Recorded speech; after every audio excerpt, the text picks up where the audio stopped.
मोदी सरकार 3.0 का पहला बजट पेश। सीएम धामी बोले केंद्रीय बजट 2024-25 में मुद्रा लोन की सीमा को बढ़ाना ऐतिहासिक निर्णय। देश के गैर कॉर्पोरेट, गैर कृषि, लघु सूक्ष्म उद्योग और अधिक होंगे सशक्त।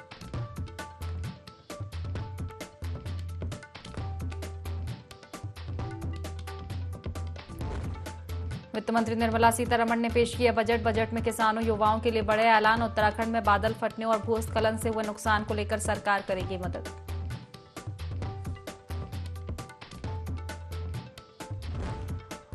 कांग्रेस कल निकालेगी केदारनाथ बचाओ यात्रा। कांग्रेस प्रदेश अध्यक्ष करण महारा ने पत्रकार वार्ता कर दी जानकारी। कहा, दिल्ली में केदारनाथ मंदिर बनना करोड़ों हिंदुओं की आस्था के साथ खिलवाड़।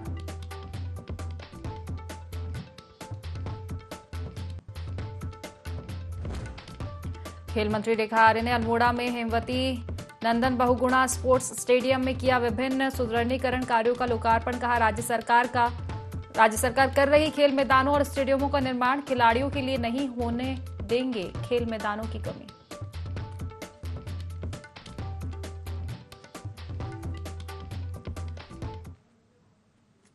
नमस्कार, देवभूमि लाइव देख रहे हैं आप और मैं हूं आपके साथ खुशी व्यास। तो चलिए बड़ी खबर आपको बता दें, जहां आम बजट को लेकर सीएम पुष्कर सिंह धामी का बयान सामने आया। उन्होंने कहा कि ये सबका साथ सबके विकास का बजट है। बजट में हर तबके का ध्यान रखा गया है। विकसित भारत की ओर ले जाने वाला ये बजट है। उत्तराखंड का बजट में खास तौर पर ध्यान रखा गया है। बजट में रोजगार पर भी फोकस किया गया है। आया है उस बजट को प्रस्तुत करने के लिए मैं माननीय वित्त मंत्री निर्मला सीतारमण जी को बहुत उनका आभार व्यक्त करता हूं, धन्यवाद देता हूं कि ये बजट ऐतिहासिक बजट है, ये दूरदर्शी बजट है, समावेशी और सर्वस्पर्शी और सर्वग्राही बजट है। और निश्चित रूप से जो भारत की जनता ने आदरणीय प्रधानमंत्री मोदी जी के नेतृत्व में 5 सालों के लिए पूर्ण बहुमत की सरकार देश के अंदर बनाई है, उस सरकार का ये 5 सालों के अंदर किस प्रकार से काम होने वाला है, किस प्रकार से विकास की योजनाएं चलने वाली हैं, किस प्रकार से भारत हर क्षेत्र में आगे बढ़ने वाला है, ये बजट उसका एक स्वरूप है। और इसके लिए मैं निश्चित रूप से आदरणीय प्रधानमंत्री जी का धन्यवाद करता हूं कि विकसित भारत का जो संकल्प है, वो विकसित भारत का संकल्प सिद्ध करने में ये बजट मददगार साबित होगा। और लोकप्रिय मोदी सरकार का ये लोक कल्याणकारी बजट देश के हर वर्ग को, हर नागरिक को राहत देने वाला बजट है।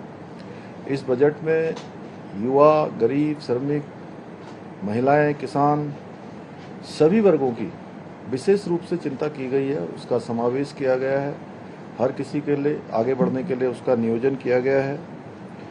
जनता ने एनडीए सरकार को लगातार तीसरी बार इसलिए देश में सेवा का अवसर दिया, सरकार बनाई, संवेदनशील और सर्वांगीण दृष्टि से काम करने वाली और आम आदमी के जीवन में खुशहाली लाने वाली ये सरकार पिछले 10 वर्षों से लगातार काम करती रही है। और 10 वर्षों में भारत हर दृष्टि से मजबूत हुआ है।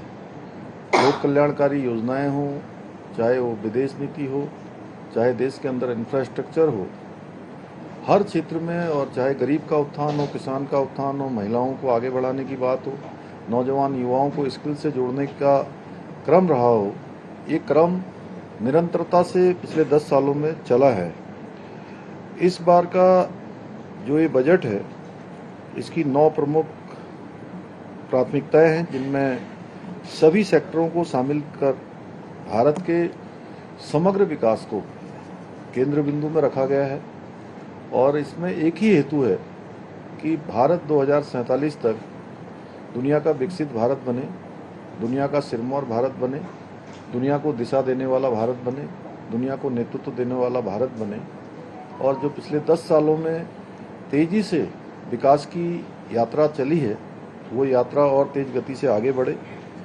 जो 9 प्रमुख प्राथमिकताएं हैं, उसमें कृषि, रोजगार, social justice, manufacturing and service, urban development, infrastructure, innovation, research and development और नेक्स्ट जनरेशन रिफॉर्म्स पर विशेष रूप से फोकस किया गया है। और इस बजट में चाहे वो प्रधानमंत्री ग्रामीण सड़क योजना हो, उस योजना को भी विस्तार दिया गया है और उसको जो 3 चरणों में ये योजना अभी तक काम कर रही थी उसको चौथे चरण में लाया गया है।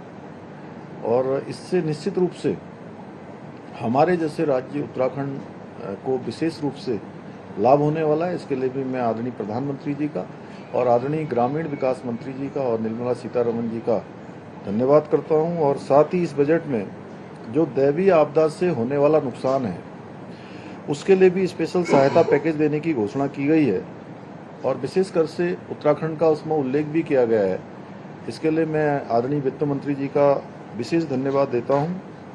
मैं पुनः आदरणीय प्रधानमंत्री जी का, आदरणीय वित्त मंत्री जी का और केंद्र सरकार को विकसित भारत बनाने के इस विशिष्ट जो संकल्प है इसको देश के समक्ष प्रस्तुत करने के लिए उनका धन्यवाद करता हूं, आभार व्यक्त करता हूं। मुख्यमंत्री जी, नीति आयोग की भी बैठक है, क्या लगता है इस बजट में जो कुछ रह गया कुछ और? तो वित्तीय वर्ष 2024-25 आम बजट पेश होने के बाद जहां कांग्रेस बजट को निराशाजनक बता रही है, तो वहीं मुख्यमंत्री पुष्कर सिंह धामी ने कांग्रेस पर पलटवार करते हुए कहा कि भारत दुनिया का सिरमौर भारत बन रहा है। कांग्रेस निराशा में है। 543 में से 99 सीट जीतकर वो अपने आप को विश्व विजेता समझ रही है।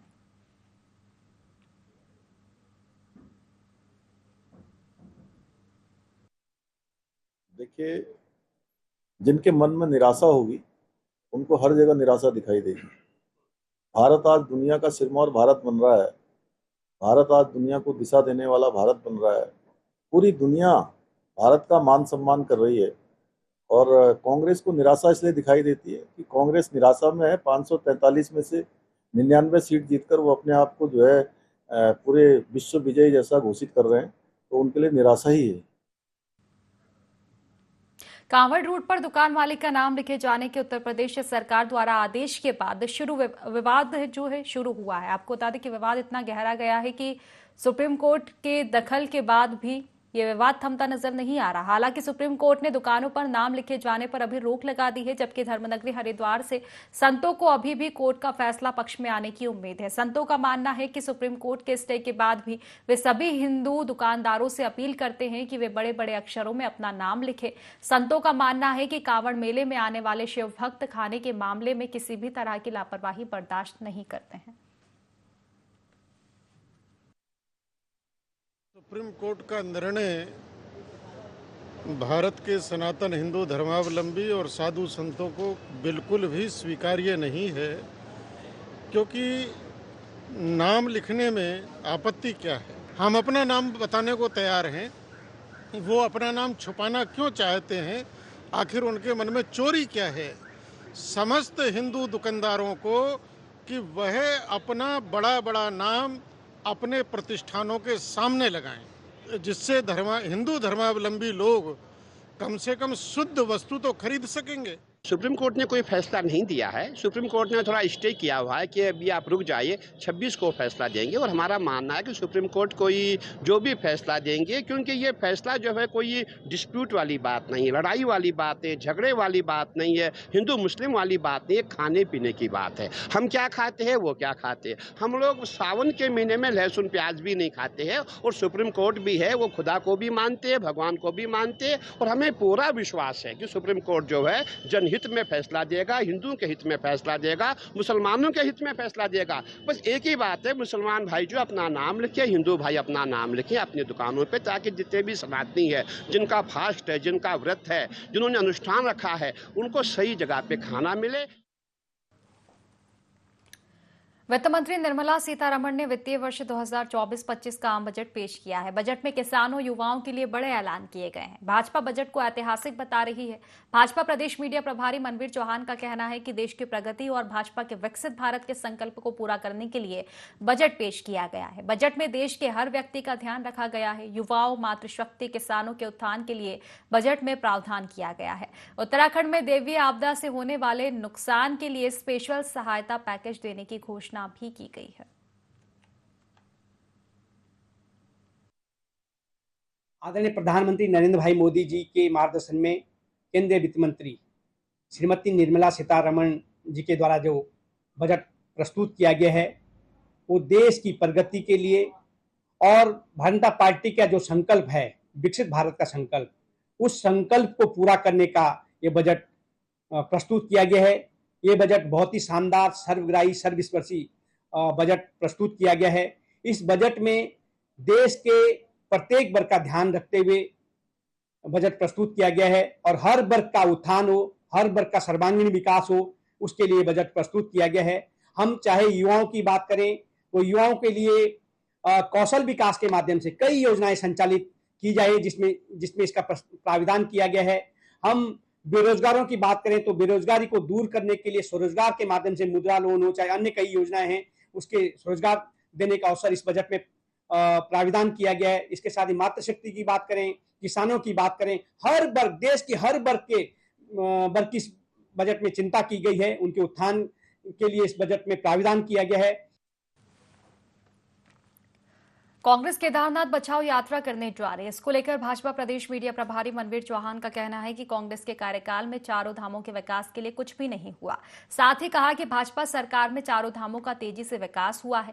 बद्री केदार कॉरिडोर के साथ ही अब गंगोत्री यमुनोत्री कॉरिडोर भी बन रहा है। हमारी सरकार के कुशल नेतृत्व में जिस तरह से चार धाम यात्रा का संचालन हुआ है वह कांग्रेस को नहीं भा रहा है। कांग्रेस अपने राजनीतिक स्वार्थ और केदारनाथ उपचुनाव के लिए इस तरह के मुद्दों को बेवजह ही भुना रही है।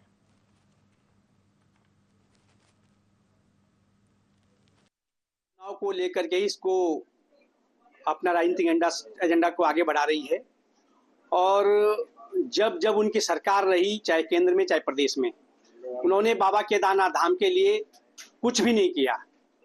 और हमारे यशस्वी प्रधानमंत्री नरेंद्र भाई मोदी जी जब देश के प्रधानमंत्री बने और भारतीय जनता पार्टी की सरकार प्रदेश में बनी, केदारनाथ का पुनर्निर्माण की बात करें या केदार घाटी के संपूर्ण विकास की बात करें, चाहे हम बद्रीनाथ के मास्टर प्लान की बात करें, गंगोत्री यमुनोत्री के मास्टर प्लान की भी बात चल रही है। भारतीय जनता पार्टी की सरकार में चारों धामों के विकास का कार्य हुआ है, लेकिन कांग्रेस केदारनाथ चुनाव को देखते हुए इस तरह के केवल सरकार की छवि और प्रदेश की छवि को खराब करने की कोशिश कर रही है। और जिस तरह से सुव्यवस्थित यात्रा चार धाम की इस बार चली हमारे सरकार के कुशल प्रबंधन में, उसको सिर्फ और सिर्फ पूरे देश में चार धाम को भी वो उसकी छवि को भी धूमिल करना चाहते हैं। देहरादून के कलेक्ट्रेट परिसर में जिलाधिकारी सोनिका ने जनता की समस्याओं को सुनने के लिए जनता दरबार लगाया। वहीं इसी बीच जिलाधिकारी सोनिका ने कहा कि हमारे पास करीब 80 से अधिक शिकायतें आई हैं और वरिष्ठ नागरिकों से जुड़े मामले में इस बार देखने को मिले हैं। साथ ही उन्होंने कहा कि जहां पर जलभराव हो रखा है उस क्षेत्र के लोग भी जनता दरबार में आए थे और हम कोशिश कर रहे हैं कि इसका जल्द से जल्द निस्तारण कर सकें। आज हमारे यहाँ पे 80+ शिकायतें आई हैं और सीनियर सिटीजन से रिलेटेड जो इश्यूज होते हैं वो भी आए हैं। बिजली, पानी, आपदा से रिलेटेड, क्योंकि बरसात ज़्यादा हो रही है तो कुछ जहाँ पे जल भराव का इशू था उस जगह से भी कुछ लोग यहाँ पे आए थे। तो इस तरह से हर तरह की शिकायत आई है और हम लोग कोशिश कर रहे हैं कि इसका जल्द से जल्द निस्तारण करें। पहाड़ी क्षेत्रों में लगातार बारिश के कारण सड़कों के बंद होने का सिलसिला लगातार जारी है। इसका सीधा असर चारधाम यात्रा पर पड़ रहा है। चमोली में भी भूस्खलन के चलते हाईवे बाधित हो रहा है। इसके चलते बद्रीनाथ, हेमकुंड साहिब सहित अन्य धार्मिक पर्यटन स्थलों में तीर्थयात्रियों की आमद घटने लगी है। अब तक बद्रीनाथ धाम में करीब 8,70,000 तीर्थयात्रियों ने दर्शन किए हैं। वहीं हेमकुंड साहिब में भी करीब 1,35,000 श्रद्धालुओं ने मत्था टेका है।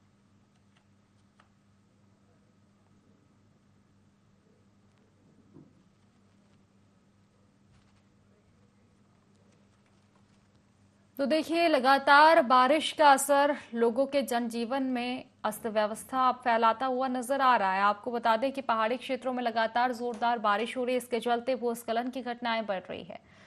इसका सीधा असर चारधाम यात्रा पर पड़ रहा है, क्योंकि भूस्खलन के चलते हाईवे बाधित हो रहे हैं और ऐसे में अब श्रद्धालुओं की संख्या भी काफी कम नजर आ रही है चारधाम यात्रा में।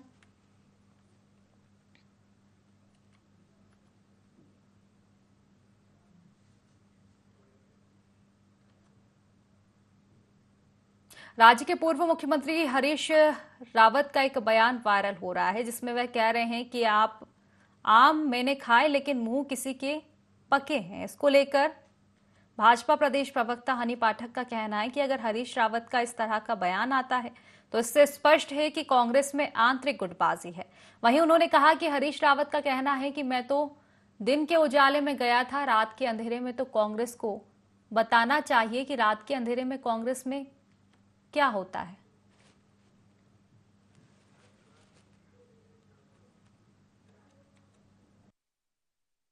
हरीश रावत जी को ये लोग अपने बहुत आदर्श मानते हैं, कांग्रेसी नेता, और बार बार हरीश रावत जी इनको ये जताते हैं कि इनके कांग्रेस के अंदर अंतर्गाने बहुत ज्यादा कलह चल रही है।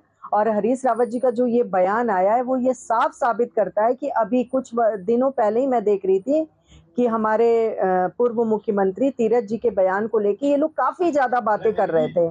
तो सूप बोले तो बोले, चलनी क्या बोले, जिसके खुद 72 छेद सामने आ गया और सामने आके ये दिखा दिया कि हरीश रावत जी खुद ही इनको इशारों में कितनी बड़ी बड़ी बातें कह रहे हैं।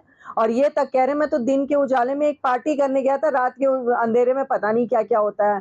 तो पूछते हैं हम सभी और सारी जनता भी जानना चाहती है कि ये क्या होता है रात के अंधेरे में कांग्रेस में, और कांग्रेस के कार्यालय में जरा वो भी उजागर किया जाए।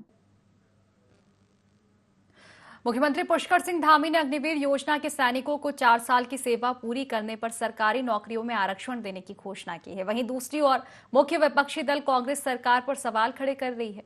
इस बात पर बीजेपी के प्रदेश प्रवक्ता हनी पाठक ने कहा कि लोकसभा चुनाव से पहले प्रधानमंत्री नरेंद्र मोदी ने कहा था कि अगर केंद्र में एनडीए की सरकार आती है तो निश्चित रूप से अग्निवीर योजना में कुछ बदलाव किए जाएंगे। और उत्तराखंड सैनिक बाहुल्य प्रदेश है, यहां सैन्य धाम भी बन रहा है, जिसे देखते हुए विपक्ष को अपनी भ्रांतियां बंद करनी होगी। वहीं दूसरी ओर कांग्रेस के वरिष्ठ नेता जोत सिंह गुनसोला ने कहा कि मुख्यमंत्री ये तो बताएं कि अग्निवीरों को कितना प्रतिशत आरक्षण दिया जाएगा, जबकि अग्निवीर योजना को मात्र खिलौना बनाने की कोशिश सरकार द्वारा की जा रही है।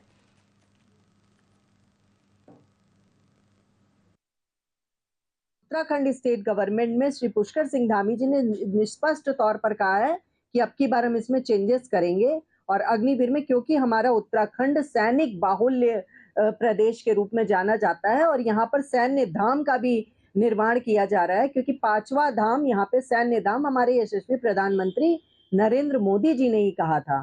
तो इस प्रकार से जो ये भ्रांति फैला रहे हैं उसको बंद करना चाहिए। और आरक्षण की जहां तक बात है तो जो हमारे सेना के जवान वहां पे अग्निवीर की योजना के तहत जाते हैं, आने के बाद उनके लिए किस किस चीजों में आरक्षण किया जाए, जैसे एयर फोर्स में और सरकारी नियुक्ति में, इन सब चीजों को लेकर विचार कर रही है सरकार।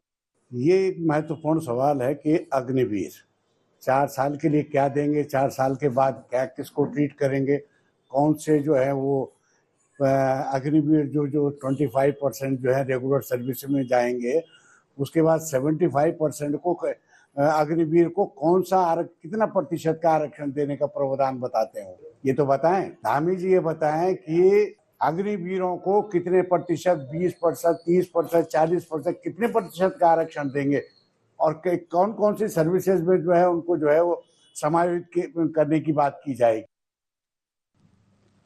भारतीय किसान यूनियन ने बाढ़ से हुए नुकसान को लेकर तहसील परिसर का घेराव किया और लिखित में मांगे सौंपी। आपको बता दें कि तहसील में बाढ़ से धान, गन्ना और अन्य फसलों में बहुत नुकसान हुआ है। इसको लेकर भारतीय किसान यूनियन ने सर्वे की मांग की, साथ ही 50,000 रुपए प्रति एकड़ मुआवजे की मांग करते हुए बताया कि 24 से 30 क्विंटल धान प्रति एकड़ पैदा होता है, जो इस आपदा में तबाह हो गया है और इसका सर्वे अभी तक शुरू भी नहीं हुआ। भारतीय किसान यूनियन ने मांगे पूरी ना होने पर आंदोलन करने की चेतावनी भी दी है। मामला है आज से 10-12 दिन पहले जो बाढ़ आई है खटीमा क्षेत्र में, इससे किसानों का बहुत ज़्यादा नुकसान हुआ है। किसानों के घरों में 5-5 फुट पानी और ऐसी आफत बरसी है जो फसलें हैं बिल्कुल तबाह हो गई हैं और शासन और जो प्रशासन है इसके कान में यूं भी नहीं रेंग रही है। अभी 15 दिन हो गए हैं, अभी तक टीमों का गठन हो रहा है और ये कह रहे हैं अभी 15 दिन और चाहिए। किसान तो तब तक दोबारा धान लगा लेगा, उसका मुआवजे कहाँ देंगे, ये खाली लीपापोती की जा रही है। आज हम किसान इकट्ठे होकर भारतीय किसान यूनियन के नेतृत्व में एसडीएम साहब को चिताने आए थे। अगर शासन प्रशासन की आंखें नहीं खुली जल्दी तो हम आने वाले समय में उग्र आंदोलन करेंगे बहुत तगड़ा, जिससे रास्ते भी ब्लॉक करेंगे, तहसील भी बंद करेंगे, हो सका तो ताला भी लगाएंगे। देखिए 8 तारीख को जो बाढ़ आई थी खटीमा में, उससे बहुत ही भारी नुकसान हुआ है। कोई ऐसा गांव नहीं बचा जहां किसानों मजदूरों का नुकसान नहीं हुआ। 10 तारीख को हमने यहाँ ज्ञापन दिया है एसडीएम महोदय को, मुख्यमंत्री जी के नाम। उस समय एसडीएम महोदय ने ये कहा था कि वादा किया था कि हम कल से हमारी जो टीम है वो जा रही है और बहुत जल्दी इसका सर्वे कर लिया जाएगा और जो भी मुआवजा है वो दिया जाएगा किसानों को और मजदूरों को। मगर आज 15 दिन हो गए, इनके सिर पे जू नहीं रेंग रही। ये जितना खटीमा तहसील है, मैं बस्ट कहूँगा इसको, यहाँ के जितने पटवारी हैं वो गांव-गांव जा रहे हैं, अपने चाहताओं को चेक दे रहे हैं और जो उनको नहीं जानने वाले उनको मजदूरों की अभी तक उन्होंने खुद नहीं ली। और 15 दिन के बाद जो है अभी तक किसानों का कोई सर्वे नहीं हुआ। वो आपके लोगों के लिए ऐसा नहीं है, इसको सब समझ रहे हैं और आप उसी पीड़ा को देखते हुए जब आपसे नहीं सुनी गई है या अपेक्षित कार्रवाई नहीं हुई है तो आप तहसील कार्यालय में आने पर मजबूर हैं। और उसके लिए जो आपको पद तक हम सहायता नहीं पहुंची है या अपेक्षित सर्वे नहीं हुआ है तो मैं तहसील प्रशासन की तरफ से जो है क्षमा मांगता हूं। लेकिन फिर भी आप देखो, पटवारी भी जो है हमारे तहसील की अपेक्षा जो है कुल 14 पटवारी तहसील में काम कर रहे हैं। और जबकि नगरीय क्षेत्र में ग्रामीण क्षेत्रों में जो बाढ़ आई, 2 कैजुअलिटी भी उस दिन हुई थी, आपको पता होगा, वो जमोर में। और उस दिन SDRF NDRF के साथ में सारे लोग लगे हुए थे, हम लोग भी लगे, आप लोग भी लगे। आवश्यकता होती है कि व्यक्ति को बचा देंगे। हम लोग पहले गाँव का सर्वे किया था और जैसे जैसे हम लोग इस पीड़ा से बाहर निकलेंगे, आपको मैं आश्वस्त करना चाहता हूँ कि सभी गाँव को समुचित सर्वे होगा। चमोली जनपद की उच्च हिमालय भ्यूडार वैली में स्थित विश्व धरोहर स्थल फूलों की घाटी राष्ट्रीय पार्क में इन दिनों खिले रंग बिरंगे अल्पाइन हिमालय पुष्प सैलानियों और प्रकृति प्रेमियों को खूब आकर्षित कर रहे हैं। आजकल फूलों के इस खूबसूरत प्राकृतिक घाटी का प्राकृतिक सौंदर्य चरम पर है। हालांकि घाटी में पुष्पों की क्यारियां पहले से कम नजर आ रही है। बावजूद उसके अगर बारीकी से देखें तो करीब 45 से 50 प्रजाति के पुष्प पर्यटक इस 4 किलोमीटर के ट्रैक में आराम से देख सकते हैं। जैव विविधता और अपनी प्राकृतिक सुंदरता के लिए प्रसिद्ध इस नंदन कानन में आजकल पर्यटकों की आमद बढ़ गई है। पूरी घाटी में मौसम पल पल में रंग बदल रहा है। यहाँ प्रकृति प्रेमी कोहरे से ढके पुष्प वाटिकाओं को निहारने के साथ जमकर पुष्पों के साथ फोटोग्राफी, सेल्फी और रील बनाकर घाटी में जमकर लुत्फ उठा रहे हैं।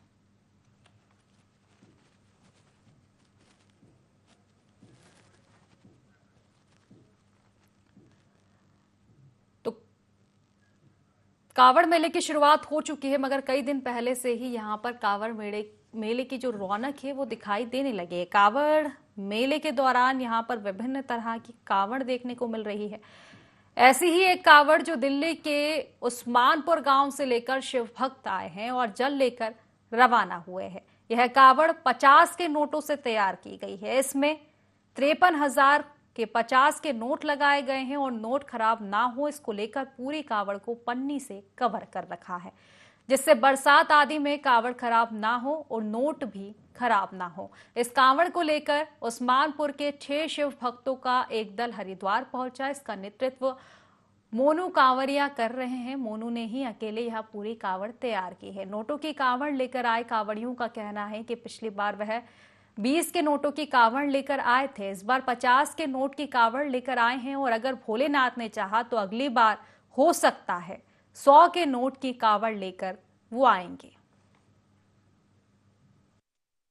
इससे पहले 20 के नोट की कावड़ लाए थे, अब 50 के नोट की कावड़ लाए तो जोड़ा हो जाएगा। अगली बार बाबा माली के 100 के नोट की तैयारी करेंगे। तो बोले 55,000 रुपए कैश लगे कावड़ से अलग, उसको 1 तारीख को पहुंच जाएंगे शाम तक। जल ब्रह्मपुरी में मोनिया।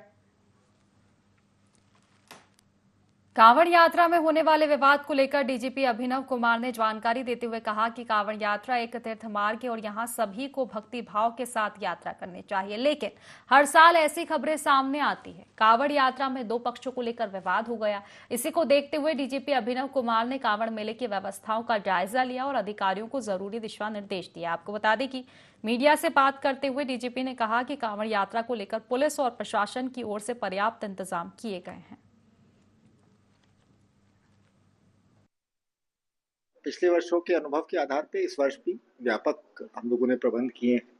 लगभग 7,000 कर्मी टोटल जो है सुरक्षा बलों के, सिविल पुलिस के, आर्म पुलिस के, पीएसी के, एसडीआरएफ, हमारी सीआरपीएफ, है ना, सभी बलों के लोग इसमें एक साथ टीम वर्क में काम कर रहे हैं।